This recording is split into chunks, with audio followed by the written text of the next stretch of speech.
जिसे कभी बदला नहीं जा सकता है। इस संसार का जब से निर्माण हुआ है तब से जन्म मृत्यु का चक्र चलता आ रहा है।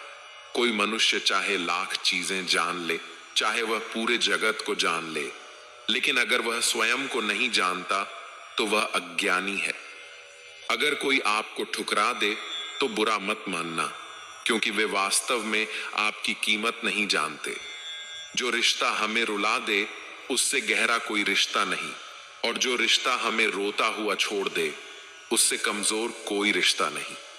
हमेशा शांत रहें, इससे आप अपने जीवन में खुद को बहुत मजबूत पाएंगे, क्योंकि लोहा ठंडा होने पर ही मजबूत होता है, पर गर्म होने पर उसे किसी भी आकार में ढाला जा सकता है। किसी विपत्ति के समय आपको ये 7 गुण बचाएंगे: आपका ज्ञान, आपकी विनम्रता, आपकी बुद्धि, आपके भीतर का साहस, आपके अच्छे कर्म, सच बोलने की आदत और ईश्वर में विश्वास। आत्मा हमेशा जानती है कि सही क्या है और गलत क्या है, लेकिन मनुष्य के सामने चुनौती तो मन को समझने की होती है। मुश्किल समय में व्यक्ति अकेला हो जाता है, लेकिन मुश्किलों की वजह से वही व्यक्ति मजबूत हो जाता है। जो आपको सम्मान दे उसी को सम्मान दीजिए। हैसियत देखकर सर झुकाना कायरता का लक्षण है।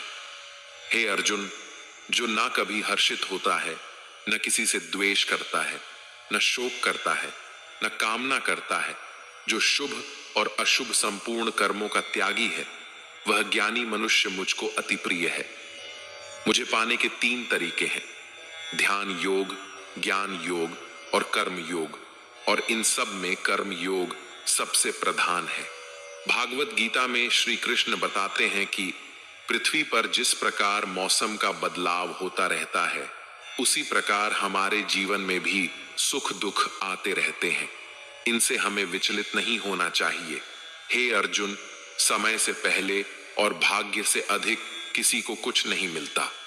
जैसे दीपक की बाती को दीपक तले छुपा अंधेरा दिखाई नहीं देता, वैसे ही मनुष्य को जवानी के पीछे छुपा बुढ़ापा और कमजोरी दिखाई नहीं देती। किसी भी प्राणी को उसका मन जीवन के अंत तक अपने जाल से निकलने नहीं देता। रस्सी में बांधकर उसे तरह तरह के नाच नचवाता रहता है। वह जीव को इतनी फुर्सत ही नहीं देता है कि वह अपने अंतर्मन में झांक कर अपनी आत्मा को पहचाने और आत्मा के अंदर जिस परमात्मा का प्रकाश है उस परमात्मा का साक्षात्कार करे, उसे देख सके। जब भगवान श्री कृष्ण से अर्जुन पूछते हैं कि हे